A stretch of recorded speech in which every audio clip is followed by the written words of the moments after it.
مساء الفل عليكم. فنجان كرة جديد لتحليل واحدة من أهم ماتشات الدوري المصري الممتاز، واحدة من أقوى الدربيات اللي ممكن تشوفها على مستوى مصر وعلى مستوى الدول العربية وعلى مستوى أفريقيا. لأي حد يعرف الكرة الأفريقية وأي حد يعرف الكرة المصرية هيعرف إن ده أقوى دربي وأكتر مباراة وأكتر شعبية لمباراة في أفريقيا، هي مباراة الأهلي والزمالك. فنجان كرة النهاردة هنتكلم مع بعض عن ماتش الأهلي والزمالك اللي هيكون في تفاصيل كتيرة جدا جدا هنتكلم فيها، ولكن خلينا قبل ما نتكلم في المباراة نسمي المباراة بعنوان وهو العودة والصدمة. ايه اسم العودة والصدمة ده؟ هنعرف مع بعض من خلال كواليس ما قبل المباراة واثناء المباراة وبعد يعني وفي نهاية المباراة الدنيا مشيت ازاي. ولكن خلينا نتكلم النهاردة ان المباراة دي كان كل فريق داخلها بشكل عامل ازاي.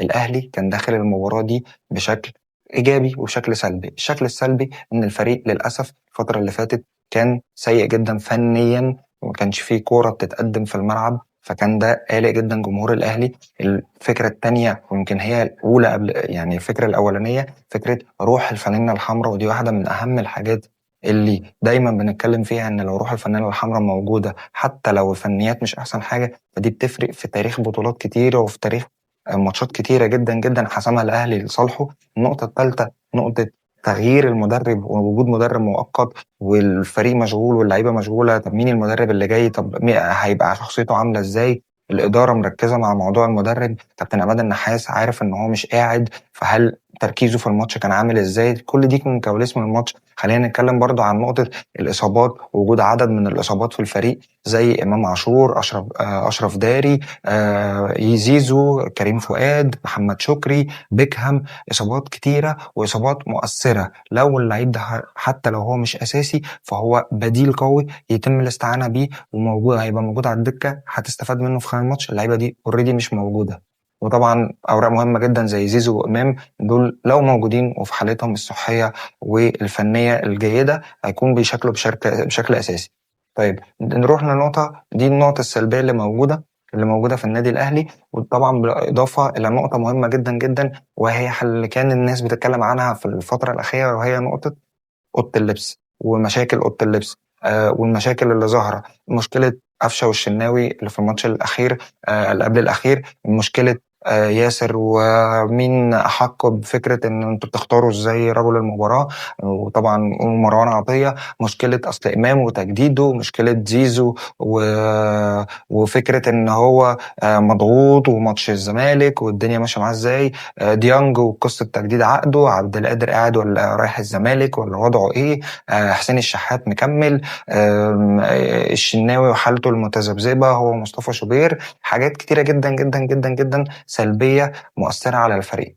بس كانت دايما وانت الحاجات دي موجوده كانت الجماهير والنقاد وكل من عارف النادي الاهلي واتعامل وشاف النادي الاهلي على مدار السنين كان بيراهن على نقطه معينه، وهي نقطه روح الفانلة الحمراء.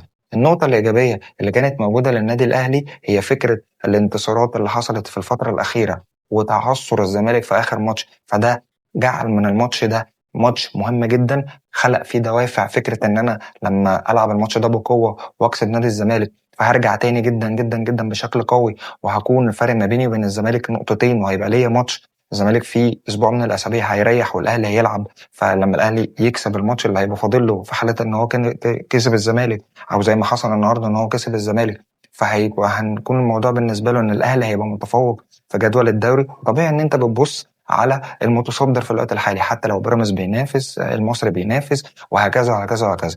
نروح لنقطه تانية مهمه جدا بالنسبه للاهلي، ان الاقوى ماتش الاهلي لعبه السنه دي غير ماتش الزمالك وكان ماتش بيراميدز، كان الاداء الفني سيء جدا جدا، زائد النتيجه كانت سيئه على النادي الاهلي، فكان ده قالق جدا جدا جمهور الاهلي. ولكن كانت الحوافز وفكره اعاده الروح، فكره المسانده الجماهيريه، وفكره ان انت ترجع تاني تعمل ماتشات قويه جدا وترجع تاني تنافس بشكل قوي وتستعيد هيبتك وقوتك كنادي اهلي، دي كانت من النقط الايجابيه جدا المؤثره على الماتش النهارده، وهنعرف مع بعض ازاي. طيب بالنسبه لنادي الزمالك، نادي الزمالك طبعا من الحاجات السلبيه اللي موجوده في نادي الزمالك هي فكره مشاكل المستحقات، واللعيبه ما بتاخدش مرتباتها، والمدرب مش عارف عنده مشكله في المرتبات، واخوان الفين اصل انا ما خدش مرتبه، اصله عنده حاله الوفاه اللي حصلت عنده، بعض شيكو بانزا عدم التزامه بسبب المستحقات، ومشاكل من ما يخص كل قصة المستحقات داخل نادي الزمالك.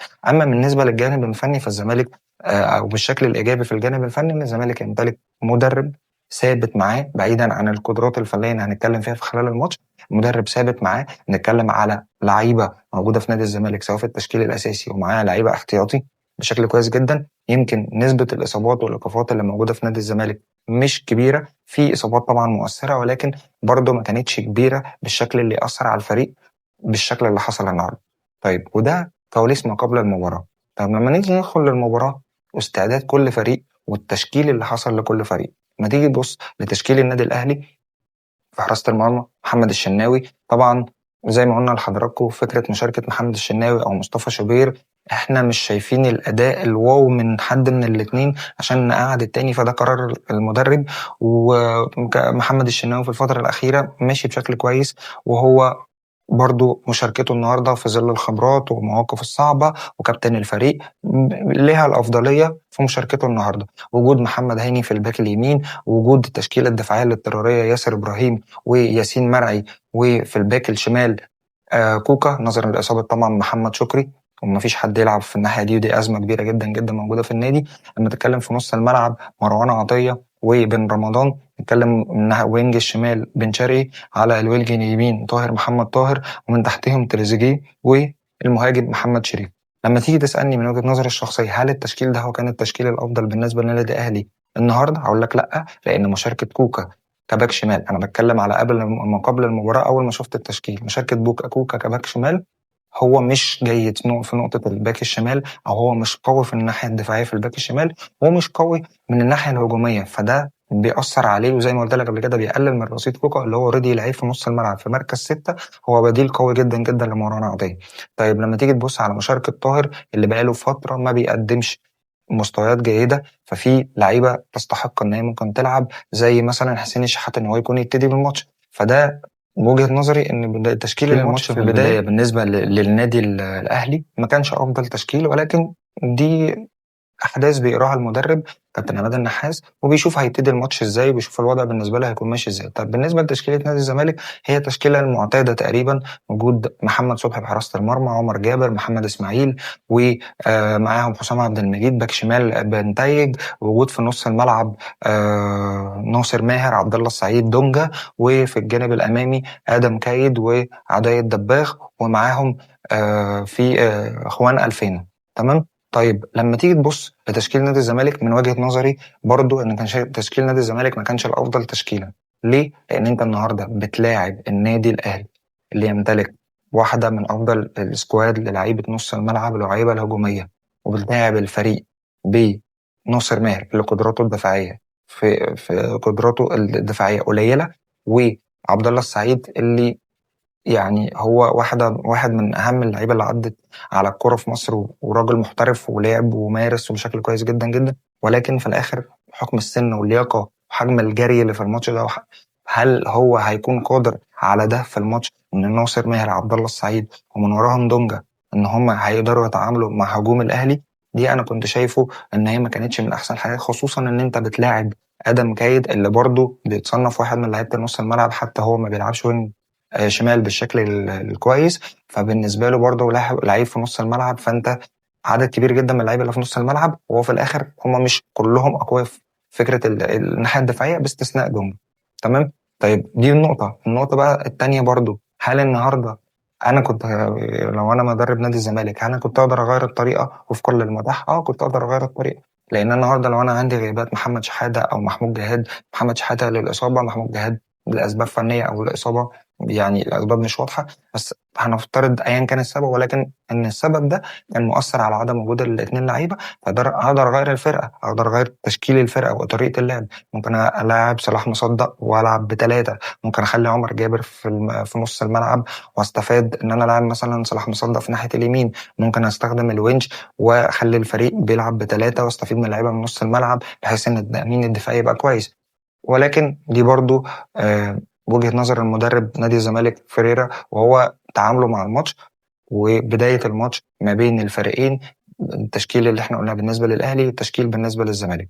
لما نيجي لبداية الماتش هنلاقي إن أول 10 دقايق، خلينا نقول إن الماتشات الكبيرة، أي ماتش في الدنيا بيبقى عبارة عن تفاصيل صغيرة، ولكن الماتشات الكبيرة التفاصيل الصغيرة هي اللي بتأثر على نتيجة المباراة بشكل واضح جدا. مش بتأثر على دقيقة واثنين وثلاثة، ممكن تأثر على نتيجة المباراة، تغير النتيجة من شكل لشكل. يعني لما تيجي نبص في أول 10 دقايق هتلاقي إن الأهلي ابتدى بداية سيئة جدا جدا في أول 10 دقايق. أولا الكور كانت بتتقطع، طبعا تريزيجيه والفرديه المفرطه اللي بيعملها، كوره اتقطعت منه من دونجا، سرع اللعب، خدها اخوان الفينا، طلع بيها، عمل انفراد لعدي الدباغ، لولا براعه الشناوي لكان الهدف الاول لنادي الزمالك. تمام. نيجي نتكلم في كرة تانية، كرة ناصر ماهر، كرة برضو تحول هجومي سريع لنادي الزمالك، ووسط ملعب النادي الأهلي اللي اتكلمنا فيه إن هو مروان عطية النهاردة من رمضان واجباته الدفاعية مش قوية، فمروان عطية بقى بيواجه. هو الموضوع اتعكس، بدل ما كان الزمالك النهارده لو مثلا ديانج ومروان بيلعبوا جنب بعض وقدامهم بالرمضان، النهارده الزمالك بقى هو الاكثر عدديه في نص الملعب، بادم كايد، ب عبد الله السعيد، بناصر ماهر، بدونجا، وكمان خوان الفينا كان بينزل معاهم، فبقى 5 في نص الملعب على لعيب واحد اللي هو مروان عطيه. فكان في سهوله جدا جدا جدا ان في التحولات الهجوميه وفي نقل الكره على مرمى الاهلي. ضاعت الكورتين من نادي الزمالك، والتاني كورة اللي هي كورة ناصر ماهر دي كانت كورة مؤثرة جدا في تحول سير المباراة. وكأن لعيبة الزمالك بعد ما ضاعت كورة ناصر ماهر اللي هي كانت كورة سهلة إن هي تدخل المرمى، وكأن لعيبة الزمالك جالها نوع من أنواع الخضة أو الإحساس بعدم التوفيق، أو الإحساس إن ممكن الفرص دي ما تتعوضش، فخلاص كده ده مش يومنا. اتحول الماتش بشكل كبير جدا جدا لصالح الأهلي. ابتدى الأهلي يمسك كورة، ابتدى الأهلي ينقل الملعب، ابتدى يخلي الكرة في استحواذه، ابتدى تجيله كور ثابته. من واحده من ضمن سلبيات الشوط الاول للاهلي، جاله اكتر من 5 ركنيات او 5 ركنيات وكور ثابته حوالين المرمى كتير، اغلبهم كان بينفذهم بن شرقي، ولكن ما كانتش بفاعليه قويه. لما ابتدى الاهلي يمسك كوره، كان في كوره من حسام عبد المجيد كان يعني الكوره من عمر بعيد كان هيحطها في نفسه، وكوره بعدها ياسر ابراهيم لعبها بدماغه. بس برضه الاهلي مستحوذ على الكوره، الخطوره على المرمى ما كانتش كبيره. تريزيجيه وبن شرقي كانوا بيحاولوا يخلقوا خطوره من الوينج الشمال، ولكن بالنسبه لبن رمضان كان بيعمل خطوره من العمق. طاهر للاسف ما كانش بيأدي بشكل كويس جدا خالص الشوط الاول، حتى في كور كان يقدر ان هو يرفع عرضيات بعد ما هيروح ويرفع بيمينه اللي هي اوريدي بيلعب بيها، او الطبيعي هو ان هو بيلعب بيها، بيعدل الكره على شماله ويبصيها او يرفع عرضيه برجله الشمال اللي هي اوريدي مش احسن حاجه، او هي مش احسن حاجه، فالموضوع بالنسبه له ما بيكونش تمام. استحواذ من الاهلي وسيطره وقوه، والاهلي بيحاول ينهي الهجمه وابتدى يتملك المباراه، ابتدت لعيبه الاهلي تحس ان هم فاقوا، ابتدى هيركزوا، ابتدى فرص، ابتدى الكور ثابته، تحركات، وهكذا لحد ما تيجي تفصيله من التفاصيل اللي هي بتخلص ماتشات. زي ما اتكلمنا عن تفصيله الفرص، زي ما هنتكلم عن التفصيله دي، تفصيله عدي الدباغ واستغلاله ببطء ياسين مرعي في كوره سهله جدا ان ياسين مرعي يلعب الكوره بدماغه للشناوي، الكوره خلصت، ولكن تباطؤ ياسين مرعي في رجوع الكرة للشناوي خلى الموضوع بالنسبة ل عدي الدباغ ان هو يحط رجله بذكاء جدا جدا، ان هو متوقع اللي هيحصل من ياسين منعي، لان المهاجم هو عبارة عن توقع في اقل من الثانية، بيفرق في التوقع. فلما يحصل ان هو يزق الكوره، هو على فكره لما يزق الكوره ولو ياسين مرعي ما عملش كده الكوره راحت للشناوي، لكن هي القصه بالنسبه له ان هو متوقع ان ياسين مرعي اول ما يحس بيه وهو يحس بيه وراه وهو يحط رجله فهيخبطه فهياخد ضربه جزاء، وده اللي حصل في كره ضربه الجزاء. استغلال ابسط واصغر وادق الفرص وادق التفاصيل اللي استغلها عدي الدباغ في ضربه الجزاء اللي خدها نادي الزمالك. خد الزمالك ضربه الجزاء، اتنفذت ضربه الجزاء واتصدت ورجعت اتعادت تاني، وتفر بقى اتعادت ليه او ايا كان السبب هي اتعادت ليه، والتفاصيل والدخول في الحالات التحكيميه اللي هو مش موضوعنا خالص، احنا بنحلل الماتشات بس. هنتكلم في نقطه ان تمام، بقى الهدف الأول لنادي الزمالك والنتيجة 1-0. 1-0 لنادي الزمالك، استكمل الأهلي الكورة، مسك الأهلي الكورة التاني، الهدف دخل، لسه في مساحة في الشوط، الأهلي ماسك الشوط 45 دقيقة، الحكم حسب 10 دقايق، الأهلي ماسك الكورة 45 دقيقة، في مقابل الزمالك مسك أول كورة أول 10 دقايق، وفي نص الشوط جات له ضربة الجزاء. فحصل إن الأهلي برضو ابتدى يمسك كرة ويحاول تاني ويحاول تاني على الكرة ويحاول تاني على فكرة إن أنا أوصل للمرمى وأحاول أخلق فرص. ومع نهاية الشوط طبعا ابتدينا نروح لفكرة أنانية تريزيجيه وإن هو بيلعب لنفسه ولوحده، فابتدى يبقى الأهلي بينهي الشوط بشكل مش أحسن حاجة. ودي تفاصيل الشوط الأول اللي انتهت بتقدم الزمالك 1-0 في انتظار فكرة إيه اللي هيعمله كابتن عماد النحاس الشوط التاني، وإيه اللي هيعمله فيريرا مدرب الزمالك لفكرة إن هو يحافظ على النتيجة ويزودها في الشوط التاني. ودي اللي بتفرق في المدربين وبتفرق في تركيز اللعيبة وبتفرق في مستويات المدربين. عشان لما بنروح النهارده نجيب مدرب بأرقام، يا جماعة المدرب هو لقطة صغيرة في الماتش هو بياخد فيها قرار قوي بشكل صح بشكل فيه تركيز، هو ده اللي بيفرق في أسعار المدربين. لو انت النهارده بتروح تجيب مدرب أجنبي وبتدفع فيه أرقام كبيرة وهو ما بيقدملكش الإضافة دي، ما بيقدملكش جملة مختلفة، ما بيقدملكش حاجة مختلفة، يبقى وفر فلوسك، لأن أنت تمتلك من المدربين المصريين لأسامي كتيرة جدا زي كان كابتن أحمد، كابتن أحمد سامي، كابتن علي ماهر، كابتن أحمد الشيخ المدرب وادي دجلة. هتلاقي في أسامي كتيرة من المدربين لو خدوا فرص هينفذوا ده، وخدوا ثقة وخدوا، مش شرط في الزمالك، في الأهلي، في أماكن كتيرة يعني. بس هي الفكرة كلها إن أنت تكون بتنفذ ده وبتنفذ حاجة تقدر تفيد الفرقة في لقطة، ممكن انت تاخد قرار فني يخلي الماتش لصالحك، وفي لقطة تانية ممكن يخلي الماتش ضدك. وانتهى الشوط الأول، خلينا نروح مع بعض للشوط التاني ونشوف ايه اللي حصل وايه اللي كان سبب في تغيير كبير جدا جدا في شكل المباراة. نروح مع بعض للشوط التاني ونشوف ايه اللي حصل في الشوط التاني وايه التغيير اللي حصل في الشوط التاني. خلينا نتكلم ان في مجمل، زي ما اتكلمنا مع بعض، في مجمل الشوط الأول هي عبارة عن 10 دقايق زمالك، 45 دقيقة أهلي، فرصتين للزمالك، مجموعة من الفرص المهدرة من الأهلي، تغيير للزمالك بخروج عدي الدباغ للإصابة طبعا، دي بتبقى حاجة قدرية غصبا عن المدرب، ونزول ناصر منسي. هل النهارده لما تسألني عن نزول ناصر منسي هل ده كان التغيير الأفضل؟ من وجهة نظري لأ، لأن بشوف إن عمرو ناصر هو أقوى من ناصر منسي. هل ناصر منسي بقى بيلعب أو بيشارك على حساب لعيبة تانية لمجرد إن هو ناصر منسي اللي جاب جون معين في توقيت معين؟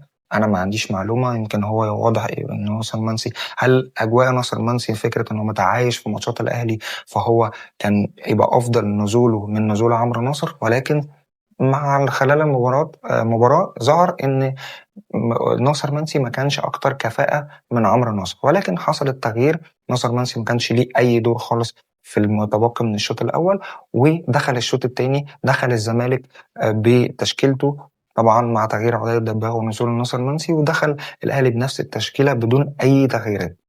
ابتدى الاهلي يمسك كوره في الشوط الثاني، ابتدى يستحوذ اكتر، ابتدى يروح على مرمى الزمالك بشكل اكتر، ابتدت الكوره تبقى مع الاهلي بشكل كبير، ابتدت لعيبه الزمالك بتلجا لفكره التطفيش. اختفت لعيبه كتيره جدا من الزمالك، عبد الله السعيد، ادم كايد، اخوان الفينا، حتى ناصر منسي ما كانش ظاهر، ناصر ماهر ما كانش موجود، اختفت لعيبه جدا، في مخزون بدني عند لعيبه الزمالك وقع، تركيز قل جدا جدا جدا، الزمالك ما بقاش للشوط الثاني. ولكن ظهرت نقطة كويسة جدا في نادي الزمالك، هي فكرة والأهلي مستحوذ وبيهاجم من الناحية اليمين اللي هي ناحية محمد هاني، اللي دايما بشوف من وجهة نظري إن هي ناحية ضعيفة في الأهلي، لأن أنت ما بترفعش عرضيات بشكل كويس وما بتعملش اختراقات بشكل كويس، فده بيأثر على الفريق، رغم إن دي الناحية اللي كانت أكتر هجوميا الشوط الثاني، الناحية اللي ليك أكتر فيها مساحات في الشوط الثاني، وده بسبب نقطة إن بنتايج طلع محمود بنتايج لاعب نادي الزمالك، لما طلع الباك الشمال، لما طلع يهاجم في اول 10 دقائق او في اول ربع ساعه للزمالك، وابتدى يطلع بالكوره لتنفيذ فكره معينه.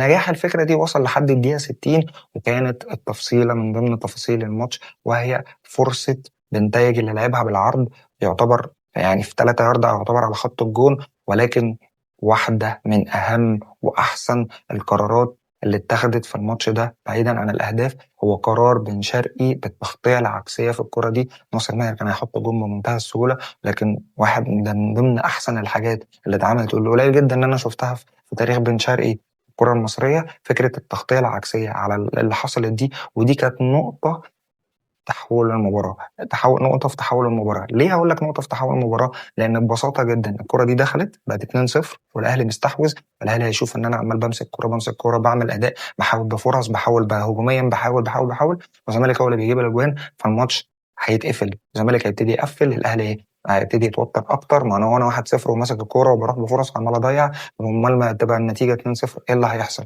تمام. فكان الموضوع لما شال بن شرقي الكرة دي، ودي تفصيلة مهمة جدا في المباراة، ابتدى لعيبة الأهلي تفوق طبعا مع مشاركة بنتايج، وإنه ابتدى يزيد، وإن في لعيبة من نص الملعب نادي الزمالك لما زي ما قلنا عبد الله السعيد وناصر ماهر وآدم جايد مع دونجا، لما الثلاثة دول اللي هم اوريدي ما عندهمش المهام الدفاعية الكويسة، أو هم ما عندهمش مهام دفاعية كويسة، لما ابتدى الأهلي يضغط ويحرك الملعب في نص الملعب كتير جدا، ابتدت لعيبه الاهلي تفوق، ابتدى يدخل لهم الثقه ان هم يقدروا يجيبوا، خصوصا مع ضياع الفرصه دي، ان هم يقدروا يتعادلوا وان هم يقدروا يجيبوا جون. فحصل ايه؟ حصل ان ابتدت لعيبه الزمالك تتراجع، وطبعا ابتدت مخزون اللياقه عند دونجا يقل، فالاهلي سيطره تامه على الماتش. الاهلي سيطره تامه على الماتش، وابتدى الاهلي يركز ان هو يجيب جون التعادل لحد ما حصلت اصابه طاهر ونزول حسين الشحات، وهو تغيير المباراه. حسين الشحات لعيب كبير، هو بيعاني من اوقات في فكره ان هو مصاب، كان مصاب يعني مش مصاب بس، هو مصاب وبعد كده فكره ان هو مش اساسي، وان هو شاف لعيبه دخلت جديده عليه هم نجوم طبعا، بس هو دخل ولعبوا عليه مع فكره عدم توفيق ليه، فكان الموضوع بالنسبه له ما كانش افضل حاجه. ولكن النهارده حسين هو مش بينزل يثبت نفسه، هو حسين بيفكرنا بحسين الشحات اللي ليه صولات وجولات كبيره جدا جدا مع النادي الاهلي، وفي قيمته كلاعب وتاثيره كلاعب. نزول حسين الشحات كان واحده من ضمن اهم الحاجات اللي حصلت في الماتش، لان حسين الشحات نزل في الجبهه اللي الاهلي يهاجم منها، بس الهجوم منها ضعيف لان كان فيها طاهر ومحمد هاني. فكان الموضوع بالنسبه لك انك انت مش قادر تاخد العائد من ان في ثغره موجوده في نادي الزمالك، فكره الناحيه الشمال لنادي الزمالك اللي هي اليمين للاهلي باينه جدا ثغره، وعدم تدخل مدرب الزمالك انه يقفل الثغره دي، وابتدى الاهلي يزود في الثغره دي ويهاجم فيها ويروح من رمضان. ابتدت اللعيبه توجه اللعب الناحيه دي. لما نزل حسين الشحات وهو حاضر ذهنيا وفنيا وبيلعب بروح التيشيرت النادي الاهلي وبيلعب بقوه، كان مركز جدا جدا حسين على استغلال النقطه دي، وكان مؤثر جدا في ان هو يجيب جون التعادل بتحرك محمد شريف والباص والتعادل. طبعا مع استحواذ الاهلي ضياع فرص ضيعها الزمالك، ضعف مستوى الزمالك جدا الشوط الثاني. مستوى الزمالك الشوط الاول كان برضو ما كانش احسن حاجه، بس الشوط الثاني بقى اسوأ بكتير من الشوط الاول. حصل ايه؟ حصل ان الاهلي ابتدى يضغط اكتر مع قله تركيز اللعيبه والضغط من نفس الناحيه اليمين لنادي الزمالك، لدرجه ان تريزيجيه بقى بيروح لناحيه اليمين، محمد هاني، حسين الشحات. ابتدى طبعا مع قله القوه البدنيه او انتهاء، يعني القوه البدنيه اللي عند الانتاج خلاص بتخلص، يعني بسبب اللي عمله طول الماتش والمجهود اللي عمله هجوميا ودفاعيا. طبعا حسين الشحات استغل نفس الغلطة اللي استغلها عدي الدبا من ياسين مرعي، استغلها حسين الشحات في كورة برضو قلة تركيز من بنتايج، جاي يطلع حسين زقها، الأهلي خد ضربة الجزاء، دخل تريزيجيه بقوة شخصية قوية جدا جدا. واحدة من ضمن أصعب القرارات إنك تخش وأنت بتعاني من سوء توفيق، من إنك بتضيع ضربات جزاء في ماتشات مهمة، انك تدخل لتريزيجيه بالقوه دي وتحط ضربه الجزاء وتخلص بيها ماتش. فدي شابوه لتريزيجيه عليها، قوه شخصيه كبيره جدا جدا جدا. اتمنى تكون ليه نقطه تحول. يمكن ما كانش تريزيجيه من افضل اللعيبه في الاهلي، ولكن القرار ده ساعده كتير جدا جدا جدا جدا في تغيير سير المباراه. طبعا لما الاهلي يتقدم في خلال 8 دقائق او 7 دقائق النتيجه من 1-0 ل 2-1، ابتدى يفوق مدرب الزمالك، يبتدى يستوعب ان في حاجه غلط.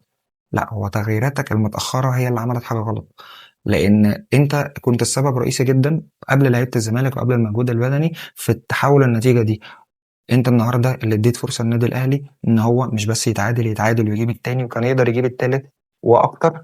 لكن لو لعيبه الاهلي فيها التركيز، لان خلاص لعيبه الاهلي وصل لفكره ان انا خلاص انا كسبان فانا عايز الماتش يخلص. ابتدت تغييرات الاهلي، كابتن عماد النحاس كان حاضر جدا في حته التغييرات، في نقطه ان هو راح منزل ديانج عشان خاطر يسيطر على الكوره ومنزل عبد القادر عشان خاطر عبد القادر يبتدي يتحرك تحركات هجوميه، وخرج بن رمضان فبقى مروان وديانج، ويستغل ديانج اللي نزل برضه بمنتهى القوه وادى، وكان ليه طلوع بالكوره اللي معروف عنه ان هو بيدافع بشكل كويس جدا، وطلوع بالكوره ابتدى الفريق كمان يتحسن بشكل اكتر. عبد القادر وسرعاته ومهارته في نقل الكره لقدام، ابتدى الزمالك يتحول لفكره كور طويله من عبد الله السعيد او من محمد صبحي او من اللعيبه، وابتدى الاهلي يتحول لفكره انه بينقل وبيطلع بهجمات مرتده، بينقل ويطلع هجمات مرتده. طبعا ضاعت كذا هجمه للاهلي، وضاعت هجمه مؤثره جدا جدا للزمالك في الدقيقه 93، كره عمرو ناصر اللي واحده من التغيير من افضل التغييرات اللي حصلت للزمالك النهارده. لو نقول ان تغيير حسين الشحات هي افضل تغييره بالنسبه للاهلي، وهي هو خد عليها احسن لاعب بالاداء اللي عمله في نص ساعه او حوالي 25 دقيقه قلب بيها المباراه. ولكن تاني افضل تغييره في المباراه هي تغييره عمرو ناصر، مهاجم خطير جدا، حط كره بدماغه جت في العارضه، كان فيها سوء توفيق ان هي جت في العارضه، وكره بعدها عمل خطوره كبيره جدا جدا جدا. تغييرات المدرب الزمالك لما نزل احمد شريف وراح مطلع دونجا وابتدى يعمل حاجات اللي هو انا بهاجم وخلاص، انا ما عنديش سبب، ما عنديش فكره، ما عنديش فكره ان انا هلعب من اليمين ولا من الشمال. يعني هو ليه الدور الاكبر من وجهة نظري ان هو اللي مضيع الماتش على نادي الزمالك، لان انت كنت متقدم، ان انت فكره انك متقدم وتتعادل وتخسر ويبقى عندك مشاكل في الملعب والمدرب ساكت عليها، فده بالنسبه لي ده السبب الاول والرئيسي هو المدرب. انت كنت ممكن لما توصل لحد الدقيقه 70 70 وانت متعادل او سوري او انت كسبان، كنت ممكن تقفل الملعب والتلت ساعه دي تلعب على فكره ان تستحمل ضغط. انت لا قفلت الملعب ولا كنت حتى بتبادر الاهلي هجوميا. طبعا ابتدى الاهلي يضيع في فرص لحد نهايه المباراه، وفرصه عمر كمال اللي في اخر المباراه. لو جينا نقيم بشكل سريع جدا جدا الماتش والدنيا مشيت فيه ازاي، تفوق عماد النحاس، كابتن عماد النحاس على فيريرا فنيا في المباراه. فكره انك انت تعمل التغيير الانسب، كنت ممكن تنزل عبد القادر مكان طاهر، ولكن انت نزلت حسين الشحات واستغليت ده، انك فكره انك تلعب على الناحيه اللي انت شايف ان الناحيه دي ارموا اللعب على ناحيه اكتر، حتى لو اللعيبه ما نفذتش ده بشكل قوي لحد ما حسين الشحات نزل، ووضح لك العيب او المشكله اللي موجوده في الناحيه الدفاعيه في نادي الزمالك. فكره لما جبت الجون التاني وعملت التغيير بتاع ديانج عشان خاطر تعالي ديانج، وان انت تحافظ على نص الملعب وفي نفس الوقت نزول عبد القادر عشان تنشط حته هجوميه، يبقى انت بتعمل تغيير دفاعي تحافظ بيه على الفريق، وهجومي تفوق الفريق فيه اكتر هجوميا عشان تقدر تزود في النتيجه. تفوق كابتن عماد النحاس على كابتن فيريرا مدرب الزمالك، وكان يستحق عن جدارة المباراة. لو كلمتني عن أفضل اللعيبة اللي أثرت النهاردة في نتيجة المباراة، لازم تتكلم بشكل مهم جدا من الزمالك ومن الأهلي عن أحسن لعيبة وأقل اللعيبة.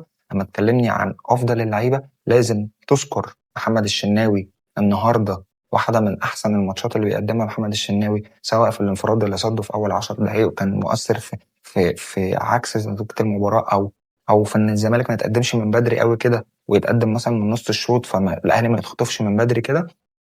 ضربة الجزاء اللي صدها وتعادل ادت اللعيبه ثقه ان محمد الشناوي في حالته، خروجه في الكور العاليه، الثقه اللي بيديها للعيبه وهو في حالته. نتمنى دايما ان محمد الشناوي يبقى في حالته. لا، ده تاني لعيب كان النهارده من افضل اللعيبه بالشكل الدفاعي هو كوكا. كوكا النهارده كان بيتعامل مع خوان الفينا بفكره انا لو ما قطعتش منك الكوره هعمل معاك فاول، بس هعمل معاك فاول بعيد عن منطقه الجزاء. ودي كانت النقطه اللي بشوفها شويه ذكيه. ليه؟ انت ممكن تعمل فاول قريب من منطقه الجزاء يضر فرقتك، تمام، لكن انت بتعمل فاول بتعطله بيه، بتعطل ان هو يحط الكره تحت رجله بشكل بسيط، بتشترك معاه وتلتحم معاه بقوه طول الوقت، فهو عارف ان في واحد في ظهره وهو بيخبط فيه جامد. فده للعيبه الحريف، في لعيبه بتخاف على رجلها، او في لعيبه الموضوع بالنسبه لها ان هو بيخاف ان هو يتصاب. فاشتراك كوكا معاه بشكل مستمر كان من احسن الماتشات لكوكا بالشكل الدفاعي، تمام. رغم انه كان عنده عيب خطير جدا، انا كان عندي مشكله فيه في الماتش، فكره ان هو بينفذ الاوت في وقت طويل جدا. يعني اللعيبه بتظهر له وهو بيفضل مستني مستني مستني لحد ما كل اللعيبه تتمسك وينفذ. مروان عطيه طبعا في الشوط الاول ما اقدرش ان انا الومه على فكره ان هو لوحده قدام 5 لعيبه من نادي الزمالك. بس لما تيجي تبص على مدار المباراه، لا، مروان عطيه عمل ماتش قوي جدا جدا جدا جدا. لما تيجي تبص على حسين الشحات، طبعا رجل المباراه واللي قلب سير المباراه. بعد كده يعني شايف ان اغلب لعيبه الاهلي في مستويات قليله، في لعيبه قدمت متوسط المستوى. لما تيجي تسالني النهارده عن أقل اللاعبين طاهر محمد طاهر، وخرج للتغيير. تاني أقل اللاعبين بالنسبة لي محمد هاني. في الناحية الدفاعية ما كانش وحش، بس في الناحية الهجومية ما ادانيش اللي أنا محتاجه. أنا محتاج من الباك اليمين بتاعي اوفر مظبوط في منطقة الجزاء يغير الماتش. عمل مجهود كبير جدا جدا، بس انا مش بقول عليه ان هو ان انا ضده، يعني ان هو وحش. انا بتكلم على فكرة انت ما قدمتليش الافضلية في حتة، حتى وانت كمان بتهاجم في الناحية من الناحية بتاعتك، اللي انت كان ده يقدر يظهرك جدا ويظهر يظهر مستوى افضل ليك، عرضياتك، اختراقاتك، تقدر تعمل نتيجة كويسة جدا. فانت بالنسبة لي اسوأ لعيب طبعا هو طاهر محمد طاهر. يجي من بعد منه طبعا محمد هاني. مش في الأسوأ، هي في فكرة انك ما كنتش افضل اللاعبين. بعد كده المستويات متوسطة. يمكن ياسين مرعي ليه عذر شوية ان هو ممكن يكون اول مباراة اهلي وزمالك تعدي عليه، فده ممكن يكون اثر على مستواه شوية. ياسر ابراهيم كالعادة هو رجولة. مروان عطية زي ما قلنا واحد من رجالة الماتش. بالرمضان مستواه اتحسن عن الفترة اللي فاتت، بس لسه مش بالرمضان اللي احنا عارفينه. محمد شريف تحركات كويسة، بس برضه لسه مش محمد شريف. وكان يعني صناعة هدف التعادل كانت كويسة جدا جدا منه وفرقت مع الفريق. بن شرقي بيقدم مستوى متوسط. التغييرات اللي نزلت غير حسين الشحات طبعا احنا قلنا على رجل المباراة. ديانج كان تغيير كويس جدا. عبد القادر وعمر كمال كان ما لحقوش يتقيموا لأن اللعب تحول زي ما قلنا لكورة طويلة وهجمات مرتدة. عمر كمال طبعا ضيع كورة ما تضيعش يعني، وكانت تقدر تنهي المباراة وتخلص كل حاجة. ما كانش محتاج حد يدخل ضغط دقيقة ودقيقتين كمان بهجمة واتنين للزمالك في آخر الماتش. ده بالنسبة للأهلي. أما بالنسبة لأفضل اللعيبة من نادي الزمالك، لو أنا بتكلمني عن أقل اللعيبة النهاردة في نادي الزمالك، محمد صبحي مهزوز جدا جدا من الشوط الأول. وفي كور بيعملها وأخطاء، والكرة خرجت من تحت رجله كورنر، والكرة اللي كانت في الشوط التاني بيصدها فصدها بشكل غريب جدا. كان مهزوز جدا جدا جدا. مع ان محمد صبحي مش من اللعيبه اللي هم لسه بيلعبوا جديد اهلي وزمالك، يعني دايما موجود في الاجواء حتى لو ما بيلعبش اساسي، موجود في اجواء الاهلي والزمالك. وهو لعب ماتشات اكبر من يعني مش اكبر من كده كقيمه، طبعا اهلي وزمالك مفيش اكبر منه، اقصد كماتشات مهمه، ماتشات تقيله برضو زي ماتش الاهلي والزمالك. ما اعرفش ايه السر في ان هو مستواه بالشكل ده.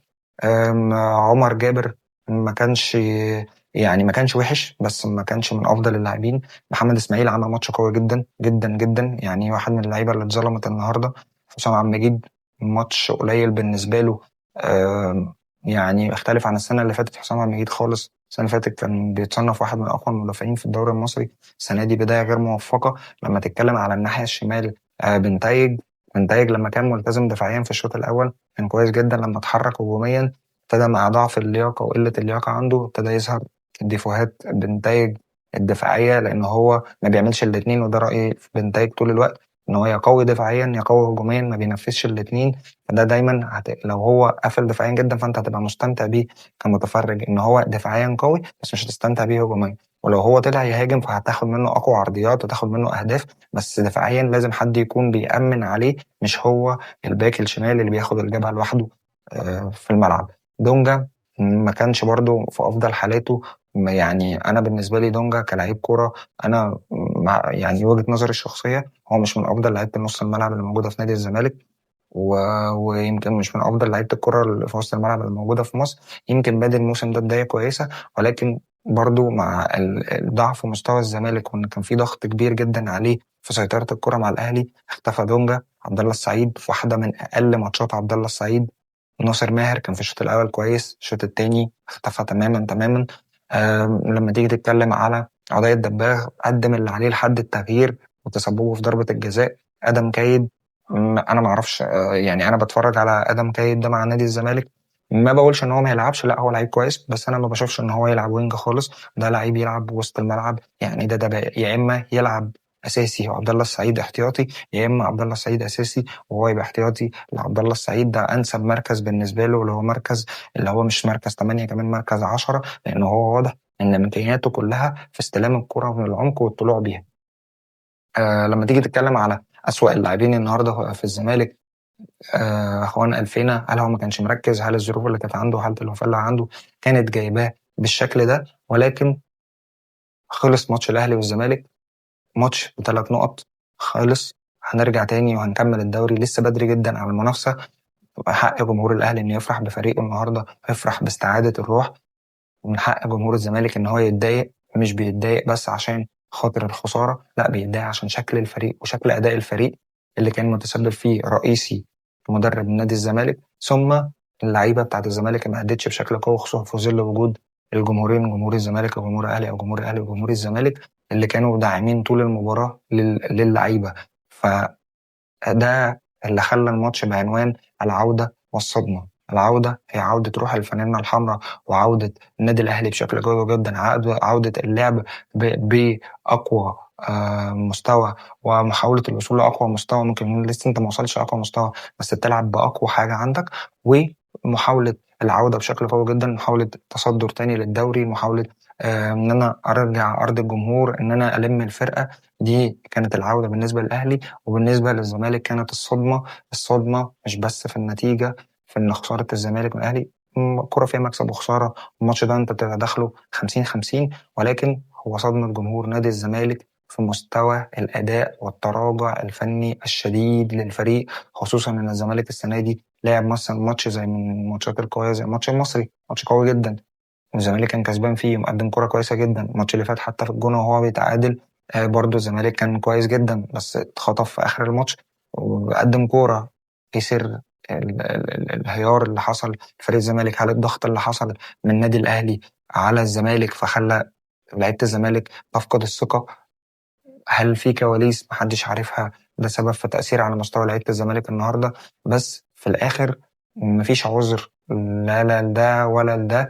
انت الجمهور بيدعمك، إدارتك بتدعمك، الملعب 90 دقيقة بعد الماتش اتكلم في اللي انت عايزه، عندك أي مشاكل. ولكن انتهت مباراة الأهلي والزمالك في الأسبوع التاسع. أتمنى لكم كل التوفيق، إن شاء الله نتقابل في فنجان كرة جديد وتحليل مباريات أخرى للنادي الأهلي. شكرا.